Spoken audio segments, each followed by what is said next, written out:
नमस्कार मंडळी. तर आज बघा आमची पाणीपुरीचा बेत होता. तर बघू शकता तुम्ही परात भरून मी तळलेत, पण मुलं काय वळलेसुद्धा खातात आणि खायला खरंच खूप टेस्टी पण लागतात वळलेसुद्धा तळलेल्या. त्यांचं सुरू होतं आम्ही फोडतो, त्यासोबत खायला पण भेटतंय. आता पाणीपुरी म्हटल्यावर कुणाला नाही तोंडाला पाणी सुटणार, कोणाकोणाच्या तोंडाला पाणी सुटले मला नक्की कमेंटमध्ये सांगा. तर इतक्या तळल्या होत्या ना मी, नणंदबाई सासूबाई आल्या त्या म्हणलं चला घरच्या घरीच आपण बेत करूया मस्त. इतक्या पाणीपुरी तळून घेतल्या होत्या. मग लगेच एकीकडे मी कुकरमध्ये पिवळे वाटाणे आणि बटाटे शिजवून घेतले होते. मग लगेच कांदा पण चिरायला घेतला. मग कोथिंबीर पुदिना वगैरे सगळं हिरवी मिरचीचं वाटण करून घेतलं होतं, म्हणजे तिखट आपलं पाणी. आणि इकडे बटाटे वगैरे मॅश करून ठेवले होते. मग थोडीशी मटकी शेव सगळं पाणी तयार होतं आपलं. चिंच आणि गुळाचं पाणी पण मी गॅसवरती शिजवून घेतलं होतं, कारण छान बनतं आहे. जास्त गूळ टाकला होता आणि थोडीशी चिंच होती. गोड पाणी मुलांना खूप आवडतं आहे बघा, त्यामुळं मग गोड पाणी भरपूर केलं होतं. आणि हे वाटण पण केलं होतं, थोडासा चाट मसाला वगैरे टाकला होता. टेस्ट तर बघावीच लागते. मी नमक टाकायचं विसरून गेले होते, म्हणजे सॉरी मीठ थोडंसं चवीपुरतं मीठ टाकून घेतलं बटाट्याच्या ग्रेव्हीमध्ये. वाटाणा इतकी छान झाली होती ना, खरंच खूप छान झाली होती. आणि मुलं काय मला बनवूच देत नव्हती, बनवायला खूप वेळ गेला मला, कारण सगळं बनवूपर्यंत. आणि भरपूर पण बनवायची होती. दिवसभर माझ्या पाठीमाग लागला होता, मम्मी बनव ना, कारण मी दुपारी मशीनवरती बसली होती.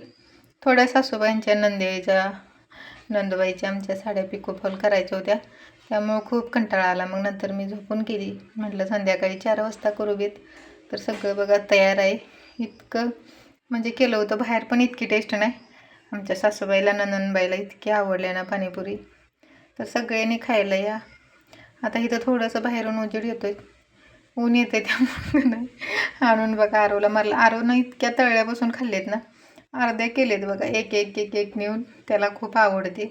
बाहेर विकत तरी म्हणजे 40 रुपयाला 5-6च पुरे येतात. तर तुमच्याकडे किती येतात काय माहिती, आम्ही तर इथं खातो. खूप म्हणजे महाग आहे पाणीपुरी, त्यामुळे मी घरीच बनवते नेहमी. मुलांना पण खूप आवडते, पोट भरून खाता येते. इतकी आम्ही खाल्ली होती ना, संध्याकाळी जेवायची सुद्धा इच्छा नव्हती. कोणाकोणाला आवडते मला नक्की कमेंटमध्ये सांगा. खूप छान असा बेत झाला होता. रोज आमचा काही ना काही बेत असतोय, पण मला काय हे सगळे आल्यामुळं जास्त काही शूट घेणं होत नाही. आता मी जे झालं आहे ते तुमच्यासोबत सांगते. पण इतकं त्यांना पाणी आवडलं होतं ना, खरंच खूप टेस्टी झाली होती, मस्त झाली होती. कोणाकोणाला आवडते नक्की मला कमेंटमध्ये सांगा. आणि पाणीपुरी खायला या. आता सासूबाईंना माझ्या खाता येत नाही, म्हणून त्यांच्यासाठी मी अगोदर डिश तयार करून दिली. म्हणजे एक डिश तयार करून दिल्यावर पुन्हा त्यांचं त्या बनवून खातील. आणि मुलांची काय मला हे दे ना, मला ते दे ना सुरूच होतं बघा. एक जण बटाट्याची हे मागते, एक जण पाणी मागते, गोड मागते पाणी, एक तिखट मागते. त्याच्यातच मी तर किती वेळ वाटण्यातच गेला माझा तर, कारण सांगूनच मी तर थकले. आणि तो कॅमेरा सेट करायला कसं बाहेरून ऊन येते, त्यामुळे थोडासा एकदा अंधार येतो एकदा उजेड येतोय, त्यामुळे सगळे तर येतच नव्हते. बराच वेळ कॅमेरा सेट करण्यातच गेला माझा.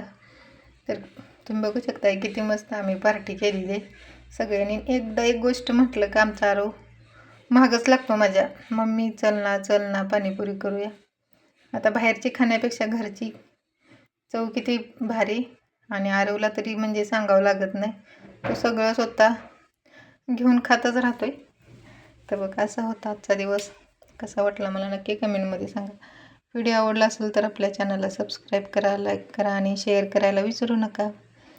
चला तर मग या पाणीपुरी खायला पुन्हा एकदा. Bye bye.